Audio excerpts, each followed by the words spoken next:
St. John's Bread and Life serves thousands of meals on a daily basis to those who are less fortunate. But now during Lent, they're on a mission to serve even more. I'm Tim Harfman, and that story is coming up. The Brooklyn Diocese saying goodbye to a champion for immigrants' rights. I'm Emily Drewby, and a tribute to her life is ahead. The global crisis of persecuted Christians is becoming a very severe concern for American Catholics. We'll have the latest on what they're saying. Plus, Brooklyn Bishop Nicholas DiMarzio is speaking out about the places where priests are formed. The news starts right now.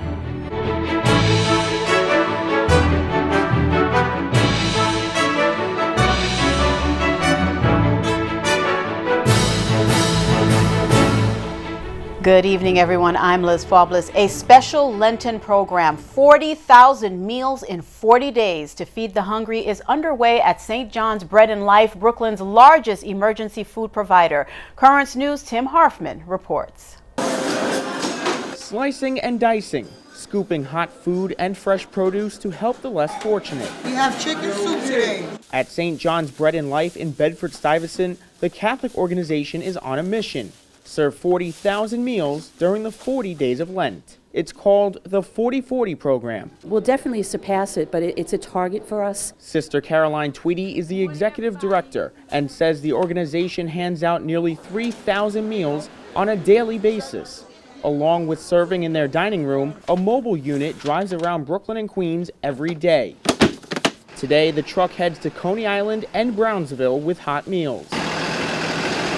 Back inside, people shop for non-perishable food at digital kiosks. Ticket number 142. Please proceed to kiosk 5. Servers bag them supermarket style. But the 40-40 program is about more than passing a plate. It gives us a chance to step back and pause and say, you know, we do this on a regular basis. Are we doing it with the right intentions, or are we making people aware of it? In addition to raising awareness, the people of St. John's are also making their own Lenten sacrifices. What we're doing is committing ourselves to one meal a week that we are giving up so that someone else can eat. Many of us are very grateful for the blessings that we have, and part of our faith teaches us that those blessings aren't just for us, that they're meant to be shared. 80-year-old Elmore Walker survives on Social Security and takes care of his sick wife at home. He's grateful for their effort. That helps a lot because, you know, there's a lot of people are really in need, and it's kind of hard to get this in your mind about people needing food. Last year, St. John's Bread and Life served over 860,000 meals. Thanks to the 40-40 program, the Catholic organization's on track to serve over 1 million this year. God bless this place to serve so many. In Bedford-Stuyvesant, Tim Harfman, Currents News. We have an update tonight on the health of the president of the U.S. Bishops' Conference, Cardinal Daniel DiNardo. He's been released from a Texas hospital after suffering a mild stroke last week. His doctors are saying the cardinal's condition has improved to the point where he could be discharged and enter a standard rehabilitation program. They're predicting a full recovery upon his release from the hospital. The cardinal said, "I am thankful for the many kind wishes and especially the prayers that have been directed towards my healing, which I can assure you are making a true difference." A heroic Catholic nun laid to rest. Her life celebrated today at a massive Christian burial. The religious woman devoted much of her ministry to helping immigrants in Brooklyn and Queens. Currents News' Emily Drewby has that story.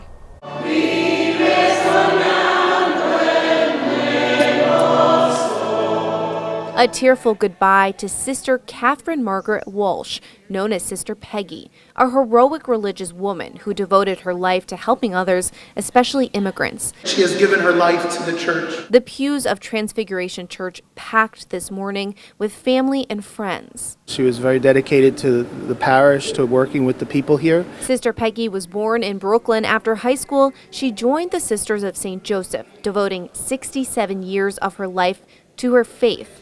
Friends like Sister Mary Ellen Vesey remembering Sister Peggy for that strong commitment. Faith-filled, and that was something she practiced in her daily life. Sister Peggy also being remembered for her commitment to teaching and to immigrants. Her ministry began as a teacher, working at St. Brendan's, St. Patrick's, and Transfiguration. She transitioned to pastoral ministry, eventually working at Transfiguration Church in Williamsburg, where she found her true calling. She was involved in the immigration movement because of where she was ministering.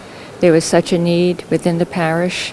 A lot of people had come to Transfiguration, and they needed to, change their status. Sister Peggy became a certified advocate for immigrants, helping them with their status, their documents, and accompanying them in court. A massive Christian burial was celebrated for Sister Peggy at the church where she spent so much of her time. Father Jason Espinal knew Sister Peggy since childhood. He says she's now being repaid for the selfless way she lived. Because she lived her life out of love for others, that definitely the Lord will reward her. That was just the person she was. Her commitment to immigrants, her faith, and her loving heart will long be remembered. In Williamsburg, Emily Druby, Currents News. The latest on the dozens of migrants released from a Texas detention center due to overcrowding. They are now at a respite facility. The local center, a safe haven, now must find a way to handle the massive surge of migrants. A whole new chapter is unfolding for this family waiting at the McAllen bus station in Texas. Freddie Antonio Bonillo crossed the Rio Grande days ago with his 5-year-old daughter and wife who was pregnant. We're going to start from zero, he says, without any possessions. Bonillo says he fled violence and poverty in his native Honduras. And the groups he followed to get here, he says, are growing in size. Estamos en la detención, fueron llegando todavía más, que no se daba abasto el centro de detención. Bus after bus of immigrant families were dropped off by the government at a former nursing home run by Catholic Charities and Sister Norma Pimentel. Doing our best to make sure that the families are not out in the rain, and out in the streets. Many of these families will need to spend several days here before they can catch a bus to a city where their relatives live.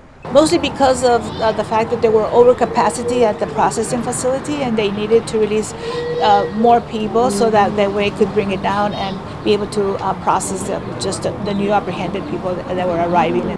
Bonillo says he could tell the United States government was stretched to its limits the day he crossed the border and entered the Border Patrol Detention Center. Luego al día siguiente más y luego más, entonces nos tenían que transferir a otro lado. Obviamente sí es bastante el trabajo para el gobierno, ¿verdad? Por el sustento de cada uno de nosotros. All the freed migrants will be given notices to appear in court. A major story developing today as President Trump says it is time to recognize Israel's sovereignty over the Golan Heights.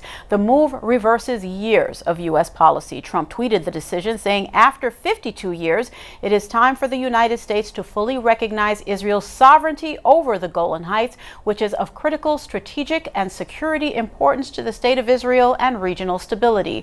Israel captured the Golan Heights from Syria in 1967 and annexed it in 1981. The tweet comes less than 3 weeks before Israel votes on the re-election of Prime Minister Benjamin Netanyahu. He thanked the president.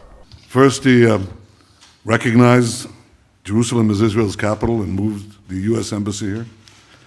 Then he got out of the disastrous Iran treaty and reimposed sanctions. But now he did something of equal historic importance. He recognized Israel's sovereignty over the Golan Heights. And he did so at a time when Iran is trying to use Syria as a platform to attack and destroy Israel. The Trump announcement hands Netanyahu a significant foreign policy victory. The move just days before Netanyahu is set to meet Trump at the White House. Before the Golan Heights news broke, Secretary of State Mike Pompeo visited the Church of the Holy Sepulchre in Jerusalem. He shook hands with religious leaders at the site where Christ was crucified and where his resurrection occurred. Pompeo also went to the U.S. Embassy in Jerusalem and visited the World Holocaust Remembrance Center and the Western Wall. More American Catholics are now recognizing the worldwide crisis of anti-Christian persecution as a very severe concern. Those findings are now being reported by the Pope's charity Aid to the Church in Need. They've released a new survey that shows 46% of U.S. Catholics are very concerned about the plight of persecuted Christians. Now, that's a significant increase from last year's 30%. At the same time, only 19% of the Americans believe their local parish is very involved with the issue, a drop from last year's 37%. Here to discuss more about this is national correspondent for The Tablet and Crux, Christopher White. Christopher, thank you. A lot to dig into. What's good about this data is that Christians seem to be expressing concern. Now, we have this increased awareness, but now the worry is that these parishes are not paying enough attention. Is this a valid concern? Right. This data really shows that on the whole, the U.S. Church is concerned about this issue, but Catholics really want to see a grassroots sort of attention and spotlight given to this issue. Just this week, Bishop DiMarzio highlighted this in his own column in The Tablet. So, here in Brooklyn, that's the case, but across the country, it may not be the same now, situation. Pope Francis, very consistently, very vocal about Christian persecution. He's even asking Catholics to pray for all persecuted Christians as his prayer intention for the month of March. First, let's listen. Son perseguidos porque a esta sociedad le dicen la verdad y anuncian a Jesucristo. Recemos para que las comunidades cristianas, en especial aquellas que son perseguidas, sientan la cercanía de Cristo y tengan sus derechos reconocidos. Now, the majority of people surveyed believe that the Holy Father is very aware of, and he's very engaged with the issue of Christian persecution. So will this play a major role in future papal visits? I think so. And when he goes to Romania in May and when he goes to Japan in the fall, the plight of the martyrs there, the history will be certainly elevated and a major theme of those trips. We talk about so many different concerns these days. Where does Christian persecution rank among those issues that Catholics continue to be more pressing? In this particular survey, it ranked as sort of the third or fourth most concerned issue, right up there with immigration, economy, and other issues, such as climate change. All very important issues. Thank you so much, Christopher. Bishop DiMarzio is devoting his column in this week's edition of The Tablet to the anti-Christian crisis. The column is titled "The Deep Waters of Persecution." It is online at thetablet.org. Bishop is also mobilizing support for the lives of the unborn. The Brooklyn Diocese is joining the international 40 Days for Life campaign during this Lent. The bishop's action is in response to New York's abortion law that removes restrictions on the deadly procedure even in the third trimester. Bishop DiMarzio is encouraging prayer, fasting, and education, and the Brooklyn Diocese has published resource materials related to the 40 Days for Life online at dioceseofbrooklyn.org, where you can click on the Marriage and Family tab. Mississippi Governor Phil Bryant signed one of the strictest abortion laws in the nation this afternoon. The Heartbeat Bill outlaws most abortions once the unborn baby's heartbeat is detected.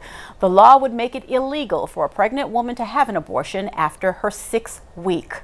There's a lot more news headed your way. New worries tonight about health dangers due to a massive chemical fire in Texas. As record flooding continues to devastate the Midwest, Catholic Charities is helping victims in their time of need. Plus, Bishop Nicholas DiMarzio is here to discuss seminary reform with Ed Wilkinson for this week's Into the Deep segment. Do you have a story idea or want to share a tip? Email us at newstips@desalesmedia.org or call our 24-hour number, 718-517-3122. We'll be right back.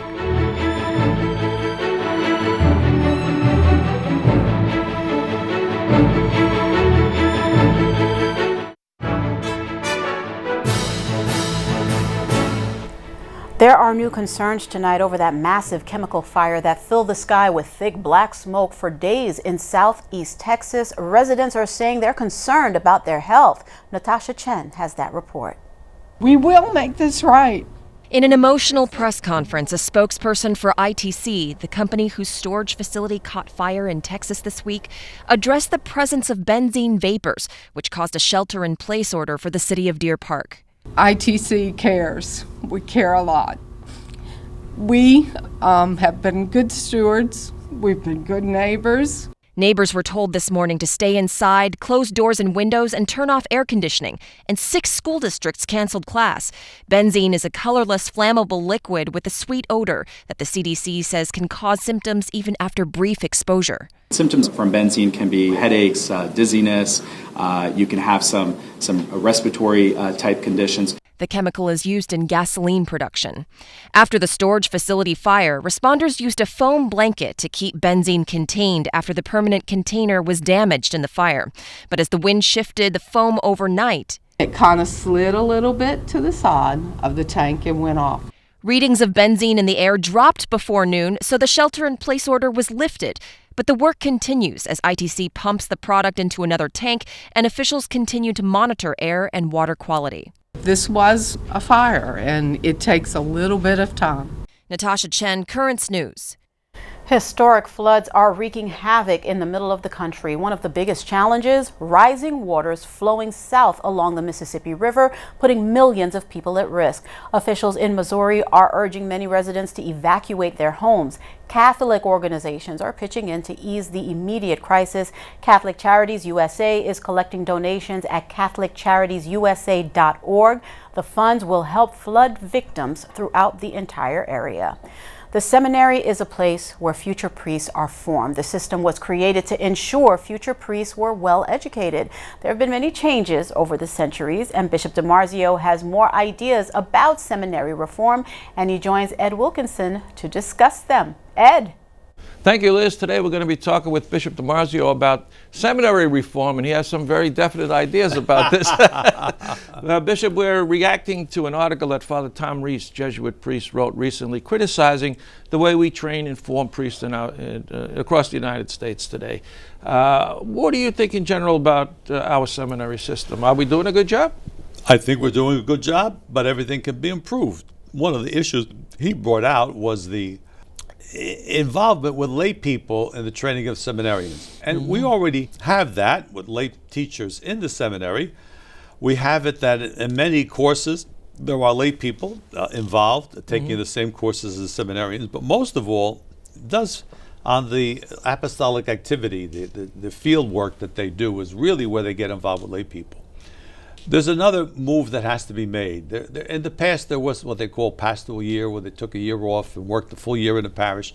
We need to re-implement that. The new guidelines from Rome suggest that very strongly, and it will be implemented. And we've already, in our own diocese, identified 10 parishes that we think would be, as ideal as we can, training grounds. But why we're doing that is that we need now to develop these parishes to be able to handle seminarians who are on a pastoral year. Part of it is to develop a team of lay people and people who are in the parish, deacons, religious ed coordinators, but other laity, couples at times, who can be the sounding board for these young men to help them to grow. More than one set of eyes is really important to help. Nobody's perfect. Nobody is ready to be a priest because they studied 2 years of the seminary. But that year gives them a chance to get feedback from people, to help them to grow in their relationships and interaction with people. So we're preparing to do that. One of the criticisms that he has is that young priests come out and they have more of an authoritarian notion, and that they're not ready to share the church with the laity. It could be part of the millennial thinking. That's a little bit part of that. I think there's some of that, but that's not universal either. That's not everybody. It depends on the individual person, but the society and the millennial idea, because most of these are millennials born just before the year 2000, they think differently, and they're not all this. The authoritarianism is a little part of that culture. What about screening the candidates? He says we should do a better job, but I know we've made some changes recently. We've made a major change that the screening is done at one place. A place that does deal with those who have offended, so they know what to look for. And we feel, it's been 2 years now, that the screening process is now more uniform, and we have better information of where the growth is needed in the individual seminarian. Obviously, anything that comes out that's negative, that would impede them from entering the seminary, we take seriously. Father in the article says that the bishops ordain people even when the seminary says they shouldn't be ordained. Well, that's not my case. I listen to them very carefully because they know them. I try to get to know myself, but they're there all the time. The one criticism I might have of the seminary faculty is they do concentrate on academics. and they see them in the classroom. And most of what they judge is what they see in the classroom. So if you fall asleep in the classroom, it's not a good thing because your professor sees you. Things like that, I think we have to look at a little differently. Yeah. So he suggested that we assign more pastorally priests to the faculty at seminaries. Well, they're there, but people have to also be good academics. They have to teach them. They have to be able to have the standards that are important. These are academic institutions that are certified every 5 years. So we just can't take a guy out of the parish and say, well, go teach in a seminary. They can do some of the field work, they can do other things, but the professors themselves have to be qualified. So it's not as easy as you think. And I think they are. I look at our major seminary and even the college seminary, these are men who have been in parishes, who understand pastoral work. That's why they're there. You visit them and you meet with the seminarians. Yeah, every year I have a meeting with all the seminarians. One-on-one, you meet with them? One-on-one, 15, 20 minutes apiece. So you know them by the time they get as far as you could know somebody in that way. Bishop, thank you very much. You're welcome. Liz, throwing it back to you. All right, thank you, Ed and Bishop DiMarzio, for that insight. The U.S. bishops are pushing back against legislation introduced in Congress titled the Equality Act. The bill allegedly addresses discrimination, but the bishops argue it would actually create new problems and threaten fundamental freedoms. Among the concerns the bishops have identified is the removal of protections for women and girls. In a letter to the U.S. Senate, the bishops write, rather than offering meaningful protections for individuals, the Equality Act would impose sweeping regulations to the detriment of society as a whole. Still to come on Currents News, find out what the Vatican has to say about vaccinations and their recommendations for Catholic parents. And a shocking discovery, why a congregation in Wisconsin was surprised to see their Bible intact. We'll be right back.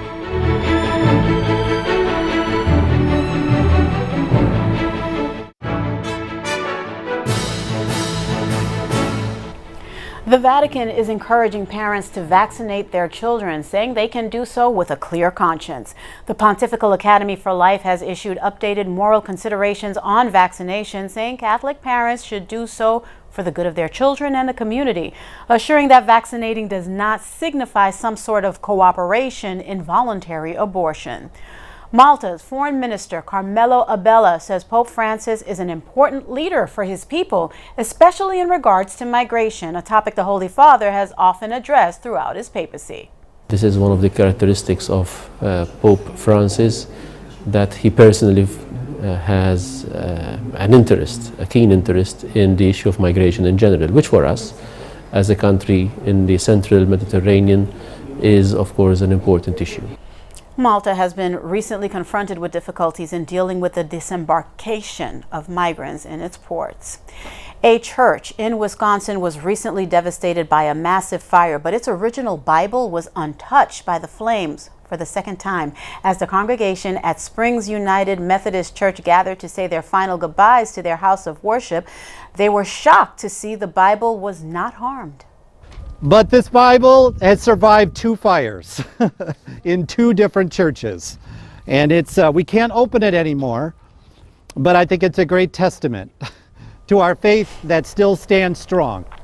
After surviving another fire at St. Paul's Methodist Church several years ago, the Bible was put in a case in the Springs United Methodist Church. That's a sign. That is Currents News. I'm Liz Faublas. Thank you for joining us, because we are putting your faith in the news. Hope to see you again next time.